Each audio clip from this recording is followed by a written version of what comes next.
Ladies, happy New Year's Eve. It is December 30th, which means that it is time to recap all of the books that we read in the month of December. But before we get started, I do have to say I am in complete shock that not only December is almost over, but the year 2024 is almost over and 2025 is almost here.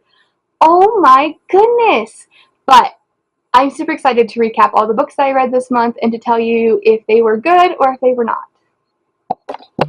Okay, I have my list of reads right here with their rating so we can quickly rapid fire through each and every book. And we're going to start with How My Neighbor Stole Christmas by Megan Quinn. I rated this 2.5 stars, and to say that I was disappointed in this book is an understatement. I went into this book with high hopes, and I was completely let down and disappointed. The candy cane scene, all I can think about, if you guys know, you know, but all I can think about is, like, that's asking for a UTI, and that is disgusting. And I don't know. I knew it was a Grinch retelling, but I don't know. It just didn't hit the mark for me. And I really did not enjoy this book. So 2.5 stars. Next, we have Two Twisted Crowns by Rachel Gillig. This book was so good. I rated it 4 stars. My only complaint, and the only reason it wasn't a 5-star read for me, is I still had a lot more questions that needed answered from the first book that just weren't answered. So that kind of let me down and disappointed me, but otherwise, this story and the magic in this world, so good. So 4 stars. Next, I have Good Girl, Bad Blood by Holly Jackson. This book, I read it literally in one day. I could not put it down. The plot twists were twisting. I thought I had it figured out, but damn, I was so freaking wrong. This was a 4-star read for me. I was obsessed, and the ending, that took me for a ride. So good. So again, 4 stars. Next, we have The Nightingale by Kristen Hanna. This book is forever going to hold a special place in my heart. This was the only 5-star read of the month. This book, y'all.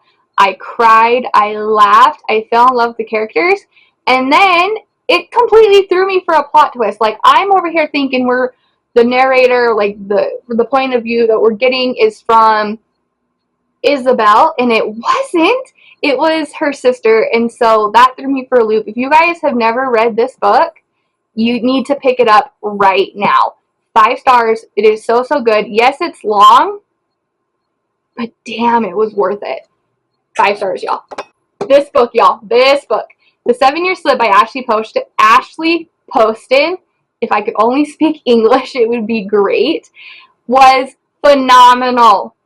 This was a 4-star read for me. I literally read this book in a couple hours. It was so dang sweet and cute. I was laughing, kicking my feet. I was obsessed with this book. So again, 4 stars. If you guys haven't read this book, go ahead and pick it up. It's really short, and it's super sweet, super cute, and I promise you, it's going to take you for a ride. It's so fun. Next, we have Magnolia Parks by Jessa Hastings. I rated this 3.5 stars. No, 3.5 stars. So on my Goodreads, it's rated 3 because you can't do like half a star. But I had a really hard time getting into this world, and some of the themes, like the sex, drugs, and alcohol, were just a bit much for me. Normally I'm okay with like a spicy book, but the way that he would use sex kind of get back to her really kind of just made me feel icky. But I am excited to read the next book in the series, so we'll see. 3.5 stars.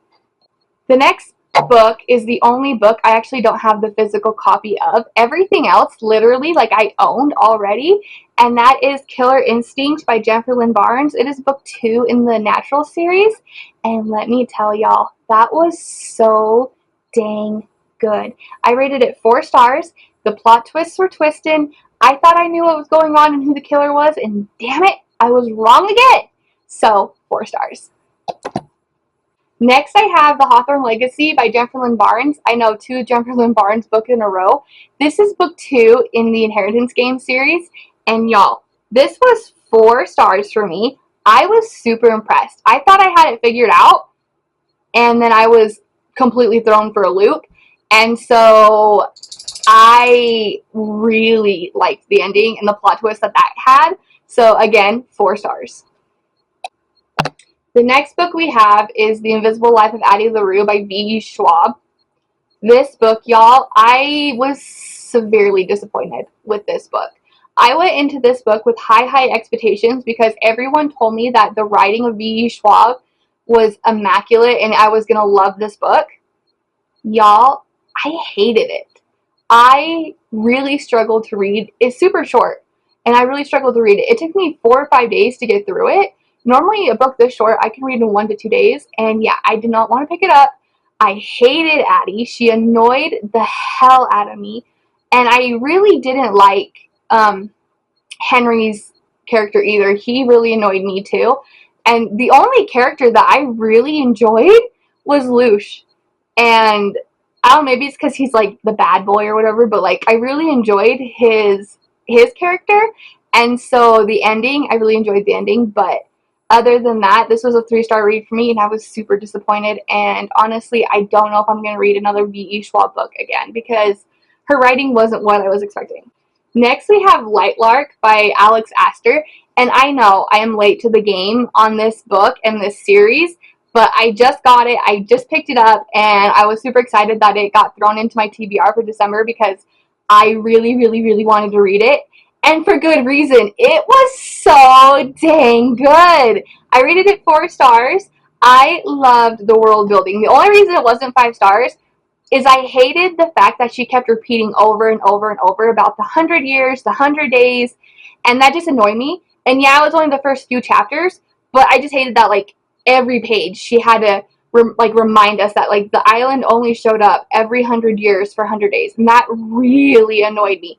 Otherwise, this book, amazing.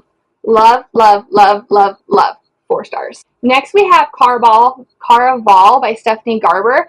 I am just a few chapters in. I will have this finished before midnight tomorrow.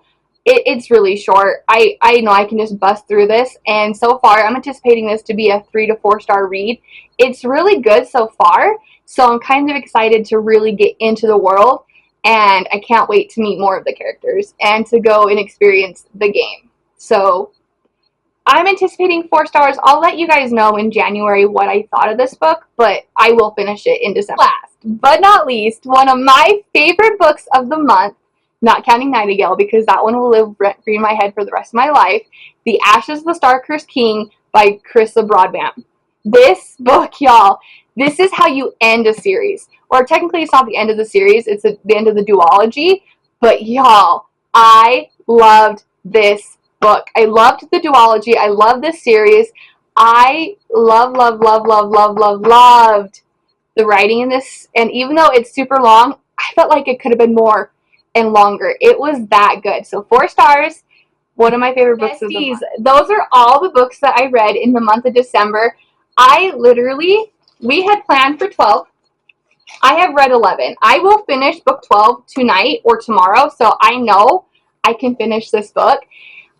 Stay tuned because I will be posting what I am reading in January next. So stay tuned for that. If you guys have any book recommendations, please leave them in the comments. Otherwise, I love you guys. Make good choices. Be safe out there because it is such a crazy world. And I will see you guys in my next one. Read on, y'all. Bye!